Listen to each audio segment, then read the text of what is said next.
नमस्कार, आप सुन रहे हैं रेडियो जयघोष 107.8 FM और मैं हूं आपका दोस्त राधेश्याम दीक्षित। और आज हम एक ऐसे परिवार से मिलवाने जा रहे हैं जो न केवल आपके जीवन में रंग घोलेगा बल्कि ज्ञान की गंगा भी बहाएगा और सिद्धांतों के साथ मर्यादा पुरुषोत्तम भगवान श्री राम के पूरे जो जीवन का वृत्त है वो भी लेकर आएगा। वो भी ऐसे नहीं बल्कि पपेट्स के जरिए, और वो पपेट्स भी छोटे मोटे नहीं बल्कि बहुत बड़े विशाल स्वरूप में।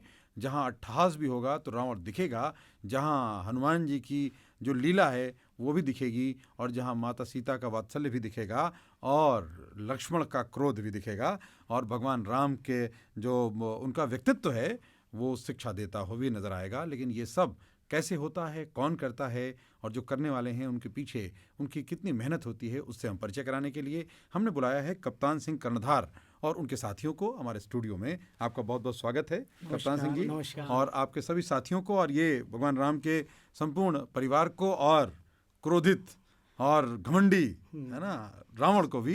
तो आप देख सकते हैं रावण को मध्य में रखा है ताकि लोगों को शिक्षा प्राप्त हो, और भगवान राम जो शिक्षा देते हैं उनके सबसे ज़्यादा शिक्षा ग्रहण करने वाले लक्ष्मण जी और हनुमान जी भी हमारे साथ हैं। उन सब का एक प्रदर्शन दिखाएंगे। सबसे पहले स्वागत है, तो कैसे आप प्रस्तुति देंगे? बस प्रस्तुति देंगे शिव तांडव से जी। जटाटवी गलज्जवल प्रभा पवित स्थले हले लंबो लंबुताम भुजंग तुंग मालिकम डमट डमट डमट मंदिना तुमड मरवयम चकार चंद्र तांडवम तनाउ तुला शिवा शिवम। तो ये रावण की गर्जना है जिसकी प्रस्तुति दे रहे हैं कप्तान सिंह कर्णधार, जो कि बीएनए के पास आउट हैं, एक अच्छे रंगकर्मी हैं, और रंगकर्मी की ये पहचान इन्होंने सिद्ध कर दी, क्योंकि जो अभिनेता का संवाद है और उसकी जो शैली है वो उसकी स्थापना करता है, और इन्होंने उस पर पुरजोर जोर दिया। और साथ में रावण के अहंकार को स्थापित भी करना है ताकि जब उसका मान मर्दन हो तब भगवान राम की मर्यादा स्थापित होती है। तो थोड़ी भगवान राम की भावना भी तो प्रकट करें। हाँ, मेरे संपूर्ण जीवन की मधुरता का नाम सीता ही तो है, और जीवन की कड़वाहट का नाम सीता का वियोग, चाहे वो पल भर के लिए ही क्यों ना हो। बहुत सुंदर। भगवान राम का जो माता सीता के प्रति उनकी जो भावना थी, उन्होंने ये वचन भी दिए थे माता सीता को कि मेरे पिता ने भले कई विवाह किए हों लेकिन मेरे जीवन में सीते तुम ही रहोगी, और तुम्हारे सिवा न तो मैं किसी और स्त्री को कभी इस रूप में देखूंगा बल्कि वो मेरी माता या मेरी बहन होगी, और तुम्हारा जो स्थान है वो सदैव रहेगा, कोई और ले नहीं सकता। तो ये संबंध हमें प्रेरणा देते हैं आज के कलयुग में। हालांकि ये कथा तो त्रेता की है, लेकिन त्रेता के बाद द्वापर और हम कलयुग में जी रहे हैं, तो संभावनाएं बहुत हैं। हम पूजन तो करते हैं, शिक्षा भी प्राप्त करनी है, लेकिन आज बात आपके कलाकारों के साथ और आपकी कला की। कप्तान जी, ये यात्रा कैसे शुरू हुई? सर, ये यात्रा 1999 में शुरू हुई, 1999 में। हमारे एक मित्र थे, तो उनका एक एक्टर गायब हो गया, नाटक था कालकोठरी। अच्छा, भाग गया? हाँ, नहीं आया। नहीं आया और उनका शाम में शो जी। तो मैं उस समय वॉलीबॉल में जो है खिलाड़ी था। तो बोले यार कर दो। हमने यार नाटक वाटक हम नहीं करते हैं, कर दो मेरे भाई, कुछ नहीं करना, तुम्हें आना है, चाय देकर चले जाना है। चाय वाले का किरदार था। हाँ, उसमें कोई डायलॉग थे नहीं, लो भैया चाय लो, ये बोलना था। तो बहुत परेशान यार, चलो कर देते। तो हमने जब वो रोल किया तो क्या हुआ, चाय तो देकर चले गए, नाटक खत्म हुआ। फिर जब कर्टन कॉल होता है सबको बुलाया गया, सब ताली वाली चल रही। जब बुलाया गया, अब मेरे बीच में आ रहे हैं चाय का पात्र निभाने वाले कप्तान सिंह। तो वहाँ एक ताली भी ना बजे, क्योंकि मतलब रोल ही कितना था। तो मुझे बड़ा बुरा लगा, क्या सबके लिए बज रही तो मेरे लिए क्यों नहीं बज रही। बस उस दिन के बाद मैं कहा अब ताली तो मेरे लिए बजेगी। वो क्यों मिल गया आपको? वो क्यों मिल गया। और उसके बाद ये जो है 1999 का सफ़र आज 2023 तक चल रहा है, निरंतर चल रहा है। तो अब बहुत अच्छा लग रहा है, और अब जीवन में मैं कुछ और कर भी नहीं सकता हूँ। मतलब जो सुख है मुझे, वो रंगमंच में जो सुख है, जो गरीब बच्चों के साथ थिएटर करके जो सुख है, उनको थिएटर के माध्यम से पढ़ाने का जो सुख है, मैं दलित बस्तियों में, गरीब बस्तियों में, और जो पिछड़ी बस्तियां हैं, मलिन बस्तियों में जाकर थिएटर के माध्यम से बच्चों को एजुकेट करता हूँ, अलग अलग शहरों में जाके।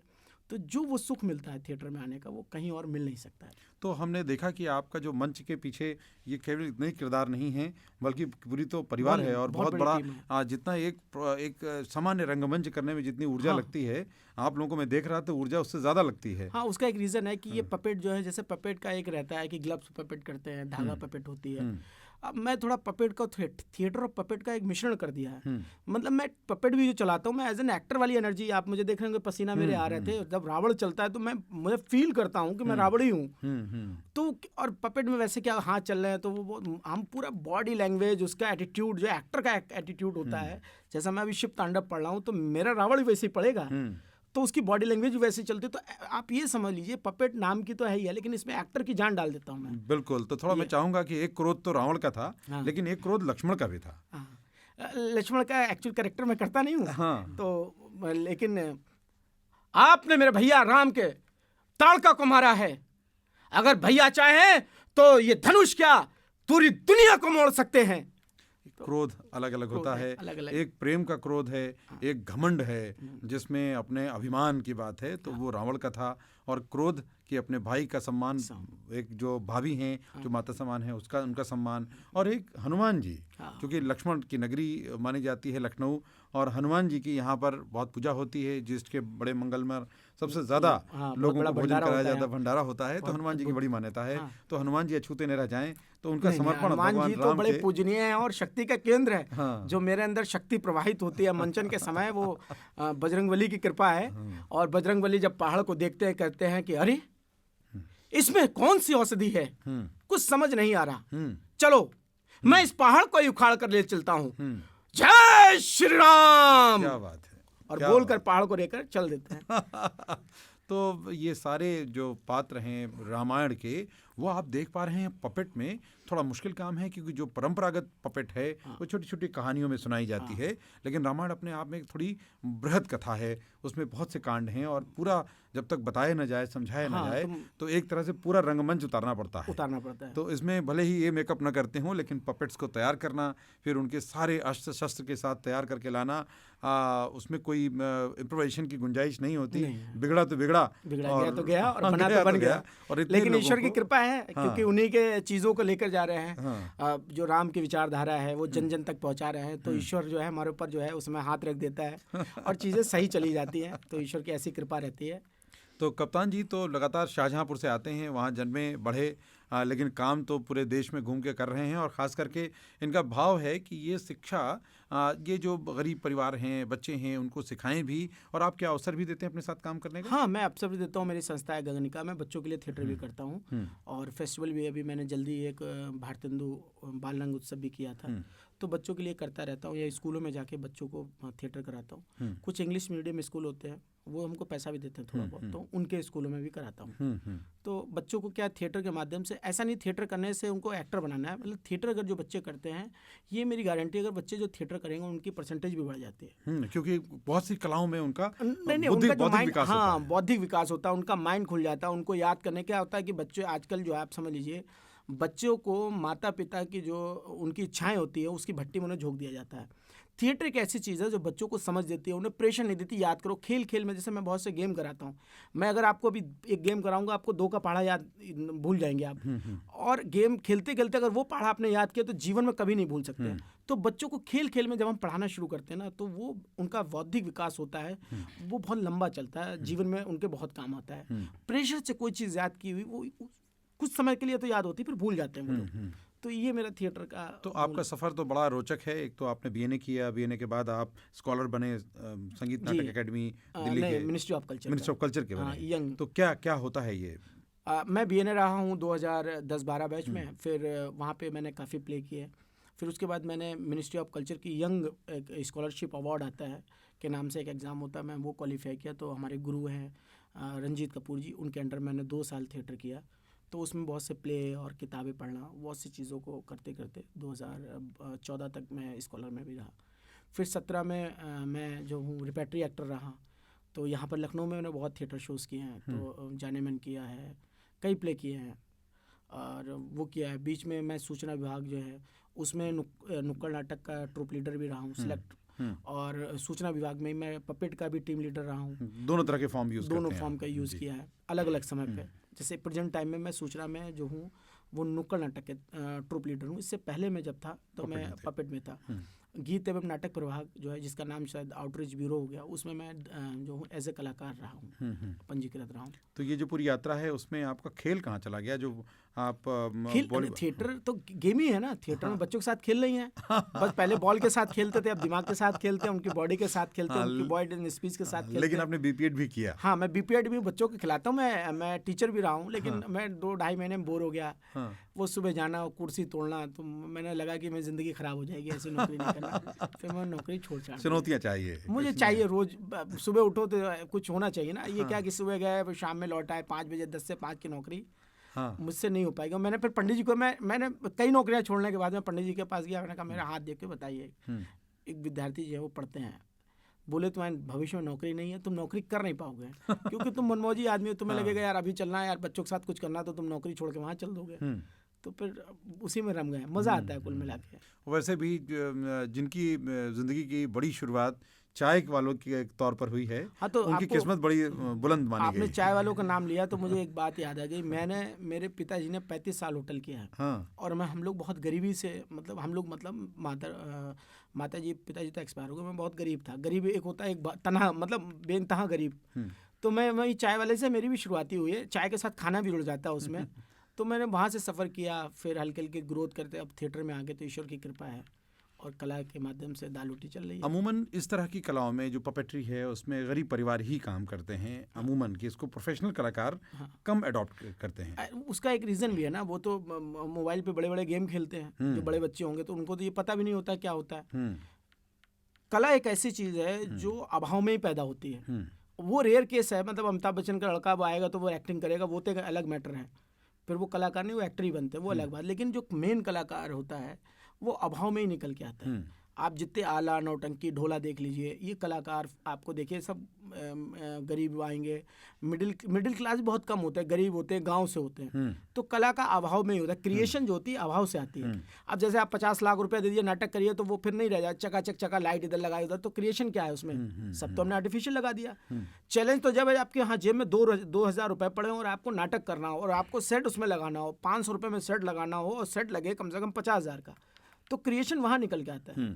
तो मेरा थिएटर वो वाला है कि मैं 2,000 रुपये का सेट नाटक में मैं लगा देता हूँ, 50,000 लगना चाहिए। लोगों को दिखता है अरे बहुत पैसा लगा है। वो मेरा चैलेंज रहता है और वो सक्सेस होता है तो मुझे अच्छा लगता है। तो बहुत बहुत शुभकामनाएं। थोड़ा अपनी टीम से भी परिचय कराइए। हाँ, ये संजीव राठौर है, ये अभी नए जुड़े हुए। ये फाजिल खान, ये बहुत पुराना एक्टर है हमारा। स्टार्टिंग दौर में हमारी संस्था बनाई थी गगन का, तब से बहुत अच्छा एक्टर। ये BNA में 2 बार प्री में हुआ, अभी फाइनल में नहीं हो पाया। खैर आगे भविष्य में। पपेट बहुत शानदार करते हैं, एक्टर बहुत अच्छे पढ़ते हुए हैं। ये सचिन है, ये भी एक्टर है। ये दुष्यंत, ये बहुत, हम लोगों ने बहुत साथ में काम किया। ये हमारे है तो जूनियर ही, लेकिन बहुत काम किया हम लोगों ने और बहुत अच्छे एक्टर भी हैं ये।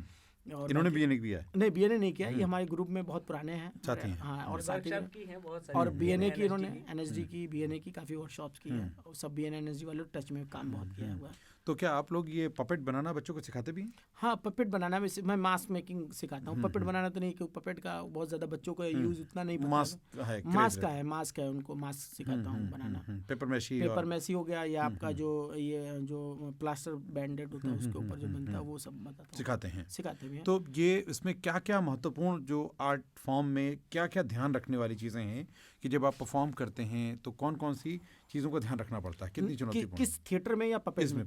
पपेट में देखिए, पहला तो ये है कि ये तो एक तो ऑडियो इसका बहुत अच्छा होना चाहिए। जब तक डायरेक्ट डिलीवरी बहुत अच्छी नहीं होगी तो आप चाहें, ज़रूरी नहीं कि आप रिकॉर्ड करो, क्योंकि रिकॉर्ड करने के लिए एक पैसा खर्च होता है। तो आप जब भी रिकॉर्डिंग उठाइए तो बहुत अच्छी उठाइए। तो आवाज़, क्योंकि गेम में आवाज़ क्या है, इसमें एक्टर तो है नहीं जो आंखें चला लेगा, इसमें तो पूरी चीज़ें, एक्सप्रेशन उतना नहीं मिल पाता, रिएक्शन नहीं मिल पाता। तो साउंड इफेक्ट बहुत अच्छा होना चाहिए। दूसरा, ये कैरेक्टर आप बना रहे हो ना, उसकी पकड़ बड़ी अच्छी होनी चाहिए। उसका जैसे हाथ चला रहा है तो रिदम में आना चाहिए। या रावण है, आपने देखा ही होगा, तो रावण पूरा अहंकार मूवमेंट जो लिया तो वो अहंकार दिखना चाहिए। अब ये रावण अगर खड़े ऐसे बोलता रहता तो आप 2 मिनट बोल रहे थे रावण ऐसे कौन करता है रावण का। तो ये थोड़ी चीज़ें कैरेक्टर पे मतलब जाना चाहिए, कैरेक्टर को डिफाइन करना चाहिए, कब कहाँ क्यों कैसे किस लिए, जैसे हम लोग एक्टर में करते हैं सेम पपेट का भी वही। तो ये ध्यान रखना चाहिए। बाकी जो आप होल्ड कर रहे हैं पपेट, उस पर आपको पकड़ होनी चाहिए। अगर आप ग्लव्स चला रहे हैं तो ग्लव्स के बारे में आपको नॉलेज होनी चाहिए, पकड़ होनी चाहिए। रॉड कर रहे हैं या आप धागा कर रहे हैं या शेडो कर रहे हैं, अब जैसे मैं धागे की पकड़ नहीं है तो मैं छूता भी नहीं हूँ, क्योंकि जो चीज़ नहीं पता है तो उसमें कोई बुराई भी नहीं, मना कर देना चाहिए। रियाज बहुत जरूरी है, अभ्यास बहुत अभिनय जरूरी है। बगैर प्रैक्टिस के कुछ नहीं हो सकता। जितना करते रहते। अब मैं ये बनाने के बाद में घर पे जाकर सोचता हूँ कि पिछली बार में क्या कमी रहेगी, तो ये पिछली बार मैं बहुत बड़े लेके गया था, फिर लगा कि यार ये कैसे गड़बड़ हुआ, फिर चेंज किया। हर बार चेंज होता है। अभी आपने देखा, इससे पहले आप वीडियो देखेंगे तो चेंज हो गए, अगली बार आएंगे तो इसमें फिर और आपको कुछ ना कुछ इम्प्रोवाइजेशन चलता रहता है। तो ये है कला, और कला में नयापन लाना बहुत ज़रूरी होता है, ताकि दर्शकों को बोरियत भी ना हो और ताकि उनको भी एक नई ऊर्जा प्राप्त हो और अपने कलाकार साथी भी कुछ नया करने, कुछ नया सीखने, कुछ नया बढ़ाने के भाव में आगे रहें। तो चलते चलते अगर तुम अपने दर्शकों से मुखातिब होते हुए कुछ कहना चाहें अपने श्रोताओं से, तो आप ज़रूर कुछ कहें। मैं यही कहूँगा कि भगवान के राम की जो विचारधारा है, जो उनके आदर्श हैं, उनके जीवन में 100% तो आप नहीं उतार सकते, बोले जितना उतार सकते हैं उतारेंगे, उतने में बहुत फ़ायदा होगा। और देश में प्यार एकता बनी रहनी चाहिए, यही कहते हुए मैं अपनी वाणी को विराम देता हूँ। आप सभी का बहुत बहुत धन्यवाद। तो बहुत सुंदर है, आपने सुना और आपने देखा कप्तान सिंह कर्णधार और उनके साथियों को, और प्रभु श्री राम के जीवन का पूरा वृत्त जो रामायण में आपने कठपुतलियों के ज़रिए देखा, और वो भी इतनी विशालकाय कठपुतलियाँ जो कि पूरी जीवंतता के साथ इन्होंने प्रस्तुति की है, उसमें पूरी ऊर्जा डाली है। तो निश्चित रूप से जो श्रोताओं ने इसे देखा है उनको तो इसका आनंद आया ही है, और जो नहीं देख पाए उनके लिए छोटी छोटी झलकी हम लेकर आए हैं, वो देखेंगे हमारे YouTube चैनल जय घोष पर। और आप अगर रेडियो सुन रहे हैं तो आप जिस लिंक से सुन रहे होंगे उसके साथ में हमारा मोबाइल ऐप डाउनलोड करना कतई ना भूलें। रेडियो स्पेस जय घोष, ये गूगल प्ले स्टोर पर आप जाएं, या अगर आप iOS प्लेटफॉर्म पर हैं वहाँ पर भी आपको मिलेगा, आप उसे डाउनलोड करें, आप उस पर हमारा रेडियो सुने। बहुत से अच्छे कार्यक्रम जो आपके जीवन में बहुत उपयोगी जानकारियों को लेकर आएंगे, बहुत से विशेषज्ञों को हम लेकर आते हैं, आपको आनंद भी आएगा और आपके जीवन को बदलने वाली सामग्री भी मिलेगी। और साथ में अगर आप दूसरों को चाहते हैं कि वो भी जुड़ें तो उनको शेयर ज़रूर करें, ताकि वो भी इसका आनंद लें। और हमारे साथियों को आप ऐसे सराहें, फीडबैक और कमेंट देना कतई न भूलें, आपके कमेंट से इनकी ऊर्जा बढ़ेगी। सुनते रहिए रेडियो जय घोष। आप सबका बहुत बहुत अभिनंदन, धन्यवाद हमारे यहाँ आने के लिए, मौका देने के लिए सर, इसके लिए जी। सुनते रहिए रेडियो जय घोष। जय